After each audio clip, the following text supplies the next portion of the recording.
وہ اطمینان چھین نہیں بھی سکتا، وہ کلام آپ سے کچھ چھین نہیں سکتا، وہ خدا کی پہچان، یسوع کی پہچان آپ سے کچھ چھین نہیں سکتا جو آپ کو یسوع کی پہچان ہوئی ہے۔ وہ کلام کی قدرت جو آپ کے اندر آئی ہے، وہ کلام کے گہرے مکاشفت وہ آپ سے کوئی چھین نہیں سکتا، وہ آپ کے روحانی لیول کو کوئی چھین نہیں سکتا۔ آپ پہ ڈپینڈ کرتا ہے کہ آپ کا لیول اور ڈاؤن جاتا ہے یا اور اوپر جاتا ہے، یہ آپ کی زندگی کا ہے۔ اگر آپ نے دل سے اس کا چناؤ کیا ہے، اچھا حصہ چنا ہے، تو آپ سے کوئی کچھ نہیں سکتا۔ آئیے آخری حوالہ دیتے ہیں پیدائش کی کتاب میں سے، اس کا 13واں باب، پیدائش کی کتاب اس کا 13واں باب۔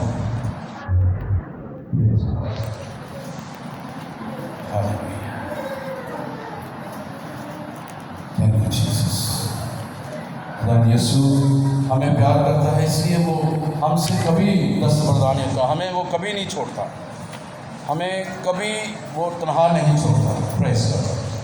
آئیے 13ویں باب کی 10ویں آیت سے دیکھتے ہیں۔ پیدائش 13واں باب 10ویں آیت سے۔ تب لوط نے آنکھ اٹھا کر یردن کی ساری ترائی پر جو سوگر کی طرف ہے نظر دوڑائی، کیونکہ وہ اس سے پیش کر کے خداوند نے سدوم و عمورہ کو تباہ کیا، خداوند کے باغ اور مصر کے ملک کی مانند خوب سیراب تھا۔ سدوم نے یردن کی ساری ترائی اپنے لیے چن لیا اور وہ مشرق کی طرف چلا گیا، اور وہ ایک دوسرے سے جدا ہو گئے۔ ابراہیم تو ملک کنعان میں رہا اور لوط نے ترائی کے شہروں میں سکونت اختیار کی اور سدوم کی طرف اپنا ڈیرا لگایا، اور سدوم کے لوگ خداوند کی نظر میں نہایت بدکار اور گنہگار تھے۔ اور لوط کے جدا ہو جانے کے بعد خداوند نے ابراہیم سے کہا، اپنی آنکھ اٹھا، جس جگہ تو ہے وہاں سے شمال اور جنوب اور مشرق اور مغرب کی طرف نظر دوڑا، کیونکہ یہ تمام ملک جو تو دیکھ رہا ہے میں تجھ کو تیری نسل کو ہمیشہ کے لیے دوں گا، اور زمین تیری نسل کو خاک کے زروں کی مانند بناؤں گا، اور میں تیری نسل کو خاک کے زروں کی مانند بناؤں گا، اور ایسا کہ اگر کوئی شخص خاک کے زروں کو گن سکے تو تیری نسل بھی گن لی جائے گی۔ آمین۔ اب میرے عزیزو، یہاں پر بھی دو شخصیات ہیں۔ یہاں پر لوط ہے اور ابراہیم۔ اب یہ دونوں اکٹھے چلے اور جہاں پر یہ رہ رہے تھے، یہ کافی ان کے پاس مال و دولت تھی، بھیڑ بکریاں تھی، سب کچھ تھا ان کے پاس۔ اب ان کے چرواہوں کے درمیان لڑائی جھگڑا ہوتا ہے۔ اب لوط چاہتا ہے اور یہ چاہتے ہیں کہ ہم ایک دوسرے سے علیحدہ ہو جائے۔ تو یہاں پر جو ہم نے 10ویں آیت سے پڑھا تھا، تو پھر لوط نے جو ہے اپنی آنکھ اٹھا کر یردن کی ترائی کی طرف دیکھا ہے۔ اب کئی دفعہ جن چیزوں کا ہم چناؤ کرتے ہیں دیکھنے میں اچھی لگتی ہے، جیسے ایک محاورہ ہے، ہر چمکتی ہوئی چیز سونا نہیں ہوتی۔ اب جب اس نے ترائی کو دیکھا ہے تو اس نے کہا یہ جگہ جو ہے نا یہ بڑی خوبصورت ہے، ترائی والی جگہ ہے، یہاں پہ سب کچھ اچھا مجھے ملے گا، اور زیادہ بڑا بن جاؤں گا۔ اس نے ترائی والی جگہ کا چناؤ کیا ہے، اور جب اس نے اس چیز کا چناؤ کیا ہے تو اگر ہم 13ویں آیت میں دیکھیں تو لکھا ہوا ہے 12ویں آیت سے کہ ابراہیم وہیں پہ رہا، اور لوط نے ترائی کے شہروں میں سکونت اختیار کی اور سدوم کی طرف اپنا ڈیرا لگایا، اور سدوم کے لوگ خداوند کی نظر میں نہایت بدکار تھے۔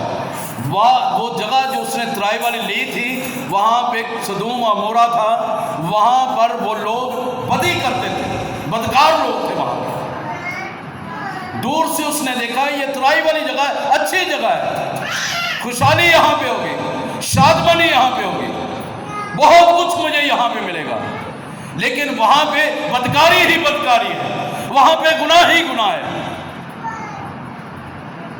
لیکن جس چیز کا چناؤ ابراہیم نے کیا ہے، اس کا چناؤ جو اس جگہ کا کیا ہے، تو وہاں پر خدا نے اس کے لیے کہا ہے کہ تو اپنی نظریں اٹھا۔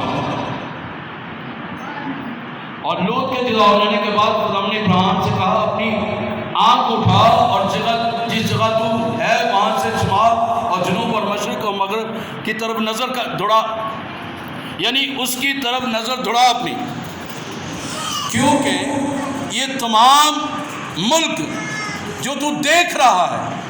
ابراہیم سے کہا کہ اپنی آنکھ اٹھا اور جس جگہ تو ہے وہاں سے شمال اور جنوب اور مشرق اور مغرب کی طرف نظر دوڑا، کیونکہ یہ تمام ملک جو تو دیکھ رہا ہے میں تجھ کو اور تیری نسل کو ہمیشہ کے لیے دوں گا۔ اب جو چناؤ لوط نے کیا ہے اس میں تباہی اور بربادی ہے، لیکن جو چناؤ ابراہیم نے کیا تھا، جس جگہ میں وہ رہا ہے وہ خدا نے اسے دے دی ہے، اور وہیں پہ اس کو برکت ملی ہے، وہیں پہ خدا اس کو وعدہ کر رہا ہے کہ میں یہ تجھے دوں گا، تجھے اور تیری نسل کو دوں گا۔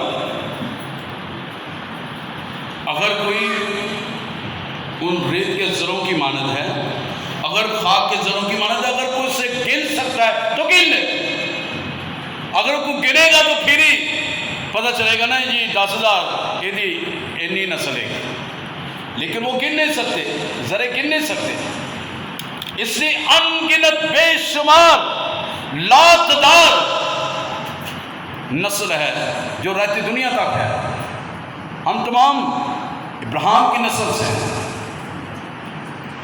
اور اس لیے لکھا ہوا ہے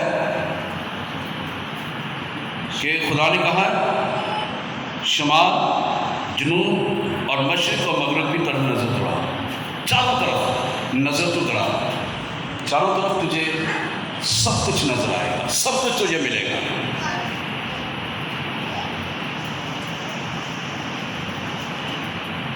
میرے عزیزوں، اگر چلیں ہم 18ویں آیت میں، 16ویں 17ویں آیت میں بھی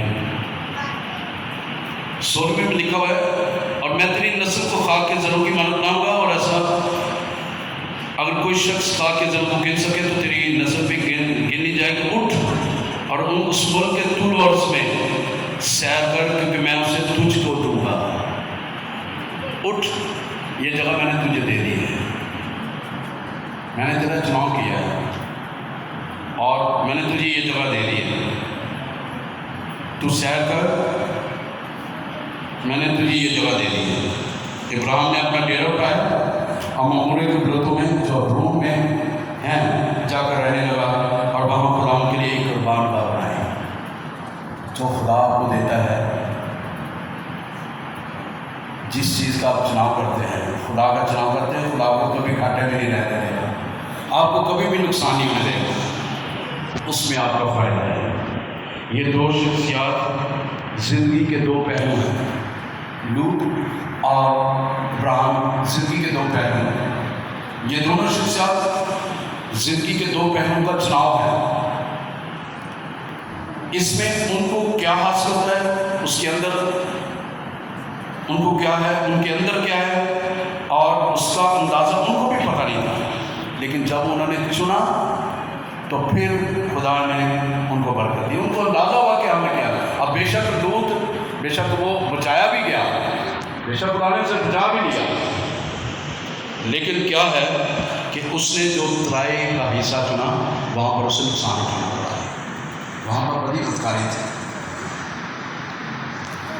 ہم بھی جس ایریے میں رہ رہے ہیں، جس ملک میں رہ رہے ہیں، جس دنیا میں رہ رہے ہیں، وہاں پر چاروں اور آپ کو بے شمار ایسے لوگ ملیں گے جو خدا سے دور ہیں، جو آپ کو خدا سے دور لے جائیں گے۔ ایسے لوگ ہیں جو آپ کو نشے پہ لگا دیں گے، ایسے لوگ ہیں جو آپ کو قتل و غارت کرنے پہ لگا دیں گے، ایسے لوگ ہیں جو آپ کو جھوٹ بولنے پہ لگا دیں گے، ایسے لوگ ہیں جو خود بھی دھوکہ دیتے ہیں اور آپ کو بھی اس طرح مائل کریں گے۔ کچھ نہیں ہوگا، تو کہہ دے کوئی گل نہیں، کوئی فرق نہیں پڑتا، خدا نے پتہ ہے۔ یہ دو زندگی کے پہلو ہیں، یہ دو شخصیات زندگی کے دو پہلو جو ہمیں سکھاتے ہیں کہ ہم نے دیکھ بھال کر چناؤ کرنا ہے، ہم نے دیکھ بھال کر خدا کے پیچھے چلنا ہے، اور جب ہم چلیں گے جو حصہ چنیں گے وہ ہم سے چھینا نہیں جائے گا، خدا اس میں برکت دے گا۔ ہاللیلویا، ہاللیلویا۔ اس لیے ہمیشہ یاد رکھیں، خدا آپ کو زندگی کے ہر حصے میں برکت دینا چاہتا ہے، زندگی کے ہر شعبے میں خدا آپ کو بڑھانا چاہتا ہے، زندگی کے ہر شعبے میں آپ کو خدا ترقی دینا چاہتا ہے۔ آپ مت سوچیں کہ آج کچھ نظر نہیں آ رہا، لیکن آج کچھ نظر نہیں آ رہا، لیکن فیوچر آپ کا برائٹ ہے، فیوچر میں بہت کچھ ہے آپ کے پاس۔